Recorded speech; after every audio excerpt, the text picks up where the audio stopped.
How's it, guys? Welcome back to the channel. This is the first episode of the new season, so please give it a like and watch to the end. Today we're going to go through two drafts, one of them with one specific premium and one of them with a completely different one. And we're going to go through what changes when we make that switch. So if we get straight into it and put it all on the screen all at once, this is the first draft. This is the Salah draft. In the defense, we have Sanchez. This could very easily be Cells. I was actually on Triple Forest defense quite a few drafts preparing for the season. Now it's all day down to one. In the next draft, we'll see we'll have two. We also have Williams in, but for this one, we had a bit of extra money, so we could upgrade Williams to Ain Nuri. And Aiden Nuri is someone that right at the start, he went straight into my team when I saw he was at City, because that left back position is just so attacking that I think he is going to get a lot of returns. And then as things went on and carried on making new drafts and seeing other content from YouTubers, Aiden Nuri kind of slowly worked his way out of my team. With first instincts, him, I was very big on City, especially that left back position. The way Guardiola sets up, when Guardiola plays, they racks up over goal expected every game. Like it's insane. So Nuri, the attacking qualities that he has, it's going to be unreal him over there. And then we have Tokowski and Milenkovic. They are two solidos for defensive contributions. They're going to get it basically every second game, maybe even a bit more. So I think they've two very important ones there. I went Milenkovic over Murillo for that attacking potential. And also, you never know with him and Murillo, two centre backs, any tactical switches, Milenkovic could all of a sudden get more defensive contributions than Murillo. But really, I want to be watching him with those set pieces. I want to have him on my team. He's like a Gabriel, similar to the Gabriel Saliba. If you watch a corner with Arsenal, Saliba's never there. It's always Gabriel every single corner. So that's what I want with Milenkovic. And then Diouf, he's a good switch from Wan-Bissaka. I think he's got a better delivery on his corners. I didn't watch West Ham's preseason games, but I've heard from a lot of other people that he really does have a good cross on him, and he is extremely attacking. So that's a good way you can improve on what other normal managers would have. Defense, on the bench, we don't have much coverage or depth. We have a Steve 4.0. So obviously you can see by the looks of this, we're not bench boosting anytime soon. That I'll leave till the later stages. It's not a very important chip. I don't care when I play it. But things will come up later on. We get 5 free transfers when the AFCON happens. I'll probably use my wild card around then as well. I'll probably save up some transfers, make a strong bench just before we get those 5 new ones, and then slowly work that money back into the starting 11. We'll also have more budget then, so you can actually make more use of a bench boost. Because right now, I want all my money on the pitch. I don't want to change my whole first draft just so we can allow more people a better 1 week bench boost. I'd rather have my starting 11 strong for the first few game weeks, and not have it to make transfers on useless things like changing money from the bench to the field. In midfield, it is quite, I say it's quite strong with Salah, Palmer, and Wirtz. This is insane midfield, it really is. Palmer's been in pretty much all of my drafts. Wirtz, if you watch Liverpool play, I've watched all of their preseason games. I'm a Liverpool fan, and it is insane how evolved he is. Every single attack goes through him. We have Salah there. I think we will speak about Salah more later in the video, because he might not be in the team.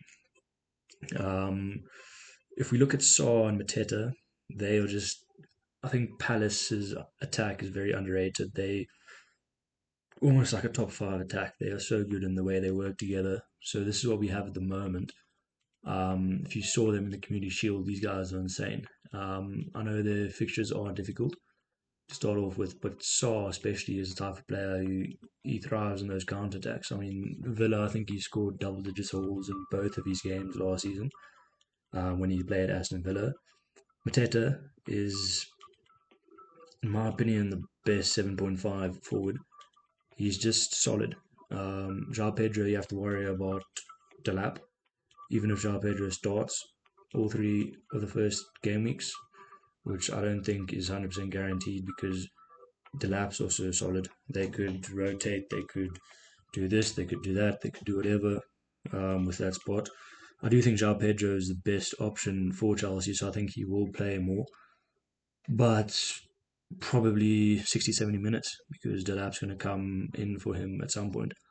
Where Mateta, he's the focal point of that Palace side. He's not going to come off. He's not going to get benched. He's going to be there the whole time. He's even on penalties, as we saw in the Community Shield, where he took one during the 90 minutes, and then he took another one, obviously, during the penalty shootout, which he scored both. And Eze took his penalty in the penalty shootout and missed it, so it just cements his role as the penalty taker. If Eze does leave Palace, which looks possible, Spurs are still interested in buying him. Fabrizio has been talking about that a bit in the past few days. If that does happen, then one of these guys will probably leave my team. I would most likely keep Saw, because I think those counter-attack goals are going to come in. But Mateta wouldn't likely leave, because I wouldn't want then two Palace attackers if Eze leaves. I think they'll still be good. But they'll lose a lot of attacking potential. With then something to look at as well as Gueye is likely to leave to Liverpool as well. So that's something to keep an eye out for. So their quality as an entire team might drop slightly. That's why I lean more towards their counter. They still have a lot of quality in there, obviously. The final player is okay. So what with Mateta, he would move to possibly a João Pedro, but I should explain the reasons why I'm not too keen on him. But someone I'm also very interested in is Gakpo from Liverpool. For the first three games, he's guaranteed to start on the left wing, even if Isak does join Liverpool, which I think he will. He's our only left winger at the moment. If Isak joins, then Ekitike will probably rotate between number 9 and left wing because he can play on the left. But Isak will be the first choice number 9, starting most games, and that might then, because of that, Ekitike might eat into Gapco's minutes again a bit. But first three games is guaranteed, and if you have a Liverpool left wing, guaranteed for the first three games, and then likely for the games after that as well, I think you should take it. Same thing happened with Diaz last season. We knew he was going to start the season because he was playing that system in pre-season. Lots of us didn't go for him, and he ended up scoring, I think, 50 points in the first 5 game weeks. Also, if you watched the Community Shield between Liverpool and Palace, you saw how Liverpool's attack is really, it does funnel through that left side a lot. You saw Ekitike, Wirtz, Gakpo all interchanging in that left portion, left pockets of the field. I think there's going to be a lot of chances coming out of there. So Gakpo playing on the left, rotating with Ekitike coming through the middle during the game, mid plays. He's going to be in a lot of good positions. He's a great finisher. On top of that, another type of goal we can see from him this season is Salah cutting in, crossing on his left foot to that back post where Gakpo always seems to be. It's going to add another few goals. So I really think if Eze does move, this is my first team. If Eze does move, then Mateta is likely to change to Gakpo. Other than that, we have Watkins, who is just a guaranteed in my team no matter what. He's, I think, underpriced. He's basically scores 190, 200 points a season at 9 mil. He's a no-brainer. It really is. Great fixtures as well. So now the next draft we're going to go to is a draft where Salah changes to Haaland. And if you look at this team loses out on a bit, but I think it gains a whole lot as well. Um, Haaland coming into the team, Salah coming out. If you drop Salah to Fernandes, you can get Mateta all the way up to Haaland with dropping Ain't Nuri down to Williams as well. This is a team that I didn't even think about until that Community Shield caused me to do a bit of thinking because I really didn't like what I saw during the game. Like I spoke about in the previous slide, Liverpool's attacks seem to be dominating on the left-hand side. That's where Verts always drifts into those left pockets. So I'm worried that Salah won't see as much of the chances coming down his way. But on the opposite of that, you can say that, okay, cool, now we used to always attack on the right, now suddenly we can attack a lot on the left as well. They can't focus on Salah the whole time then because there's so much going on the left, which would open space up for Salah. So it was a bit of a knee jerk yesterday and the start of the week, taking Salah out and seeing what I can do when he's not on the team. And then as time passes, I kind of look at the positives.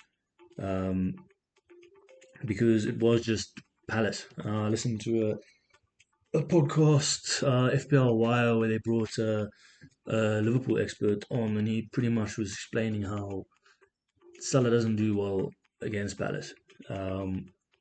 Palace's system is basically perfect to defend against Salah. Just generally how they play with Manaz going up high on the right and their left back Mitchell staying back really.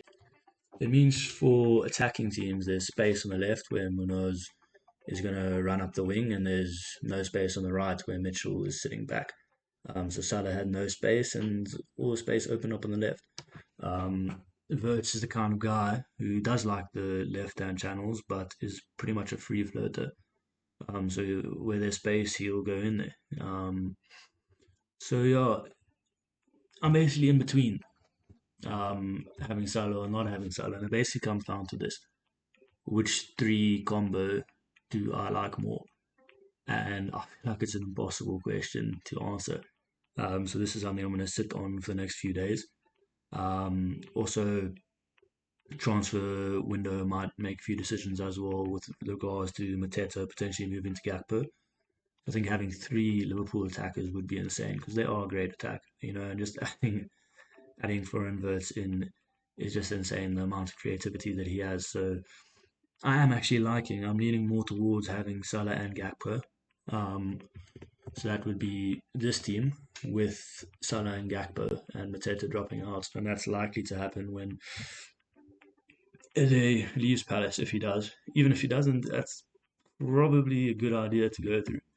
But then you look at the left and you think, okay, cool.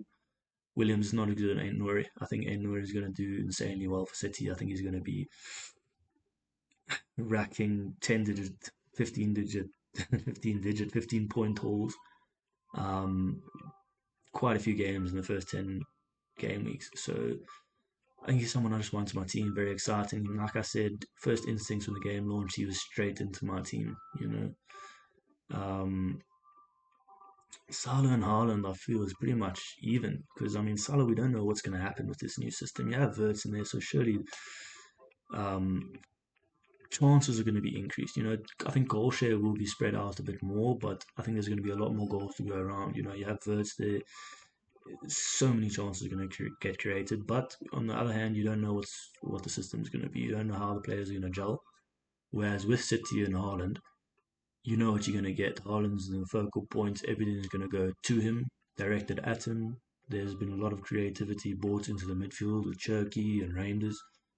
Rodri is a big loss there because it means probably Reinders are going to have to fall back into a number 6 role, and that loses a lot going forward for City. But still, there's a lot of creativity in that team now. it's all going to be pointed towards Haaland. So I think we are all sleeping on Haaland a bit. I think it should be a much bigger debate between him and Salah this season. And then the last point, Fernandes versus Mateta. Obviously, Fernandes, you'd much rather have him in your team.